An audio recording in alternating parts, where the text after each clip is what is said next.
जेव्हा भक्ती देवी श्रीधाम वृंदावनामध्ये बसलेल्या होत्या, नारदजी महाराज सगळ्या पृथ्वीवर भ्रमण करत होते. भ्रमण करत असताना वृंदावनामध्ये गेले. भक्ती देवी तरुण अवस्थेमध्ये बसलेल्या होत्या आणि त्यांच्याजवळ त्यांचे दोन पुत्र ज्ञान आणि वैराग्य, दोघही जण अचेत अवस्थेमध्ये.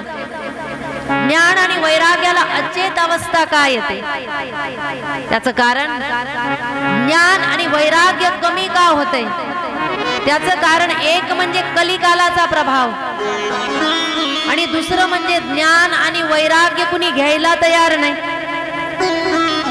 परमार्थ कुणी करायला तयार नाही.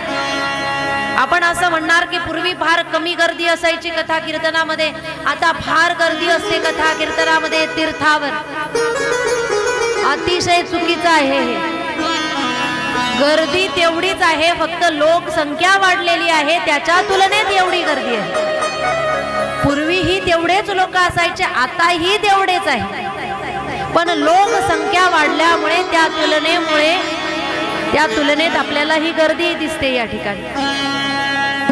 नाहीतर लोक फार जास्त धार्मिक झालेले आहे असा विचार मनामध्ये करून. कलीचा प्रभाव असा आहे की लोक आता धर्मापासून दूर झालेले आहे, परमार्थापासून लांब गेलेले आहे. काही इच्छा पूर्ण करायची असेल तर लोक परमार्थ करतात, काही मांडलेलं असेल तर परमार्थ करतात. देवा नातू होऊ दे मग मी पंढरपूरची वारी करेन, ही इच्छा पूर्ण होऊ दे, मुलाचं लग्न होऊ दे म्हणजे मी पंढरपूरची वारी. कारण आता सगळ्यात मोठा हा प्रश्न आहे. मुलगा मोठा झालेला आहे, 30 होऊन गेले, मी 1 नाही 5 वाऱ्या करेन, पण लग्न म्हणजे इच्छित कार्य करण्यासाठी आपण परमार्थ करतो. काहीतरी कारण असेल, आत्मोद्धारासाठी आपण परमार्थ करतोय का? प्रभो कथा श्रवण केल्यानंतर तुम्ही माझ्यावर कृपा करा, माझा उद्धार होईल,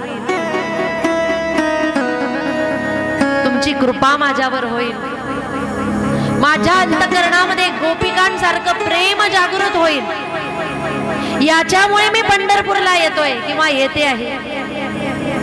पंढरीनाथा एकदा की तुझं दर्शन घडलं